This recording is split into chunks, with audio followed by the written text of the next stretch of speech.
परंतु लोकशाहीला कुठेतरी गालबोट लागण्याची जी शक्यता निर्माण झालेली आहे, त्यातून भारतीय लोकशाही वाचवण्यासाठीचा हा प्रयोग करण्यात आला।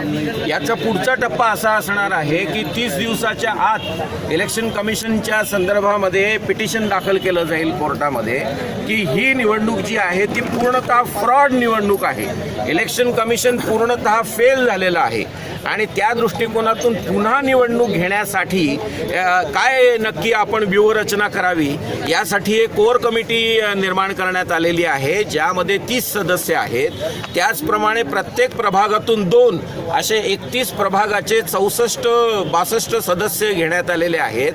कोर कमिटीची बैठक होणार आहे 28 तारखेला 10 वाजता खुटवड नगरमध्ये सिटू भवनच्या इथे।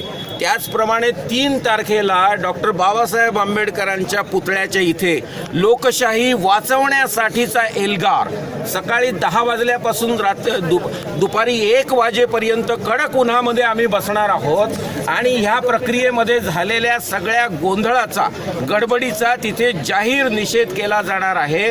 डॉक्टर बाबासाहेब आंबेडकरांचा पुतळा यासाठी की ही लोकशाही चांगली व्हावी आणि सुदृढ राहावी यासाठी त्यांनी जी राज्यघटना दिलेली आहे त्याचा या नाशिकच्या सगळ्या इलेक्शनच्या यंत्रणेने पूर्णतः त्याचं उल्लंघन केलेलं आहे, अवमान केलेला आहे। त्याच्या निषेधार्थ आम्ही सगळे लोक तिथे बसणार आहोत। धन्यवाद। सर्वच पक्षाच्या उमेदवारांची कार्यकर्त्यांची आज नाशिकमध्ये बैठक झाली। नाशिक महानगरपालिका निवडणुकीमध्ये भारतीय जनता पार्टीच्या वतीनं सत्तेचा आणि पैशाचा प्रचंड प्रमाणावर दुरुपयोग झालेला आहे, दादागिरीचा उपयोग झालेला आहे। संबंध निवडणूक प्रशासन यंत्रणा ही सत्ताधारी पक्षाच्या दबावाखाली तिनं काम केलेलं आहे। मतदार याद्या सदोष होत्या, हजारो मतदारांना मतदान करता आलेलं नाही। मतदान यंत्र ही सदोष होती, त्यांचे सील तुटलेले होते आणि मतमोजणीच्या वेळेत अनेक ठिकाणी घोटाळे झालेले आहेत।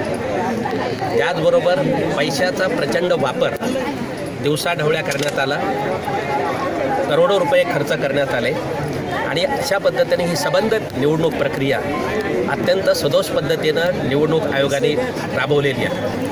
निवडणूक आयोगाने स्वतंत्रपणे काम करण्याच्या ऐवजी भारतीय जनता पार्टीला निवडून आणण्याचा ठेका घेतला, अशा पद्धतीनं काम केलेलं आहे। त्याबद्दल सर्व कार्यकर्त्यांनी नाराजी व्यक्त केली। 3 मार्चला डॉक्टर बाबासाहेब आंबेडकर पुतळ्यासमोर सर्व कार्यकर्त्यांच्या वतीनं हे फ्रॉड पद्धतीनं जी निवडणूक यंत्रणा राबवण्यात आली ती रद्द करण्यात यावी आणि फेरमतदान घ्यावं या मागणीसाठी धरणे आंदोलन करण्यात येणार। त्याचबरोबर न्यायालयीन लढाई लढण्याचा पण निर्णय झालेला आहे। एक कोर कमिटी करण्यात आलेली आहे। ॲडव्होकेट प्रशांत भूषण या नामांकित विधिज्ञाचं मदत घेऊन ह्या संबंध गैरव्यवहाराच्या विरुद्ध न्यायालयात दाद मागण्यात येणार आहे।